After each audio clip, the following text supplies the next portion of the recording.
বিসমিল্লাহির রহমানির রহিম। ঋণ মুক্তির দোয়া কখন কিভাবে পড়বেন? ঋণ পরিশোধ সম্পর্কে কত সুন্দর উপদেশ। নবী সাল্লাল্লাহু আলাইহি সাল্লাম বলেছেন, তোমাদের মধ্যে সেই ব্যক্তি উত্তম যে উত্তম রূপে ঋণ পরিশোধ করে। কেউ যেন ঋণ পরিশোধে গড়িমসি না করে। সেজন্য নবীজি বলেছেন, ঋণ পরিশোধ না করা কবিরা গুনাহের অন্তর্ভুক্ত। কিন্তু একান্তই যদি কেউ ঋণ পরিশোধে অপারগ হয় তবে তার করণীয় কি? ঋণ মুক্তিতে তিনি কখন কিভাবে আল্লাহর সাহায্য চাইবেন? হযরত আলী রাদিয়াল্লাহু তাআলা আনহু বর্ণনা করেছেন, একজন চুক্তিবদ্ধ গোলাম কৃতদাস তার কাছে এসে বলে, আমার চুক্তির অর্থ পরিশোধ করতে আমি অপারগ হয়ে গেছি, আমাকে আপনি সহযোগিতা করুন। তিনি বললেন, আমি তোমাকে কি এমন একটি বাক্য শিখিয়ে দেব না যা আল্লাহর রাসূল সাল্লাল্লাহু আলাইহি সাল্লাম শিখিয়েছিলেন? যদি তোমার উপর শির সাহাবীর পর্বত পরিমাণ ঋণও থাকে তবে আল্লাহ তাআলা তোমাকে তা পরিশোধের ব্যবস্থা করে দেবেন। তিনি বললেন, তুমি বলো, আল্লাহুম্মা কফিনি বিহালালিকা আন হারামিকা ওয়া আগনিনি বিফাদলিকা আম্মান সিওয়াক। হে আল্লাহ, তোমার হালালের মাধ্যমে আমাকে তোমার হারাম থেকে দূরে রাখো এবং তোমার দয়ায় তুমি ছাড়া অন্য কারো মুখাপেক্ষী হওয়া থেকে আমাকে আত্মনির্ভরশীল ঋণমুক্ত করো। তিরমিজি। ঋণমুক্তির নিয়তে সকাল সন্ধ্যা আল্লাহর কাছে সাহায্য প্রার্থনা করা, ঋণমুক্ত হওয়ার সর্বাত্মক প্রচেষ্টা চালানো, তবেই মহান আল্লাহ ওই বান্দাকে ঋণ থেকে মুক্ত করবেন ইনশাআল্লাহ।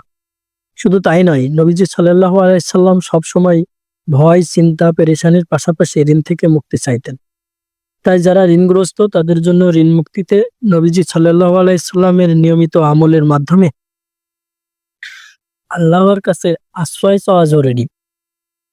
হাদিসে এসেছে, হযরত আনাস ইবনে মালিক রাদিয়াল্লাহু তাআলা আনহু বর্ণনা করেছেন, নবী সাল্লাল্লাহু আলাইহি সাল্লাম যখন অবতরণ করতেন তখন প্রায়ই তাকে এই দোয়া পড়ে শুনতাম।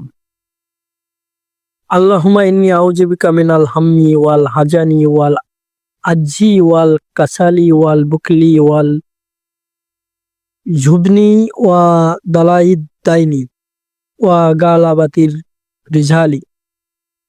হে আল্লাহ, আমি দুশ্চিন্তা ও পেরেশানি থেকে আশ্রয় চাই, অক্ষমতা অলসতা থেকে আশ্রয় চাই, কৃপণতা ও ভীরুতা থেকে আশ্রয় চাই, ঋণভার ও লোকজনের প্রাধান্য থেকে আপনার কাছে মুক্তি চাই। বুখারী।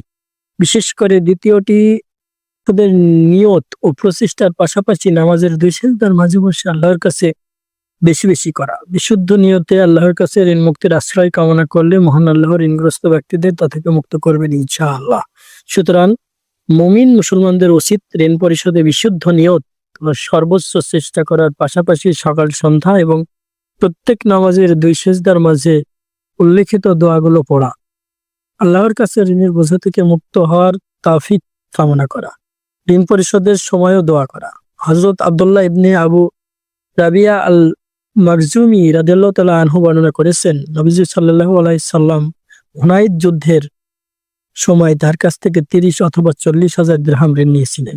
নবীজি সাল্লাল্লাহু আলাইহি সাল্লাম যুদ্ধ থেকে ফিরে এসে তার পাওনা পরিশোধ করেন। এরপর নবীজি সাল্লাল্লাহু আলাইহি সাল্লাম তাকে দোয়া করে বললেন, বারাকাল্লাহু লাকা ফি আহলিকা ওয়া মালিকা ইন্নামা ঝাজাউস সাফালিল হামদু ওয়াল আদাউ। আল্লাহ তাআলা তোমাকে তোমার পরিবার ও সম্পদে বরকত দান করুন। নিশ্চয় ঋণের প্রতিদান হলো তা পরিশোধ করা এবং প্রশংসা করা। ইবনে মাজাহ, মুসনাদে আহমদ।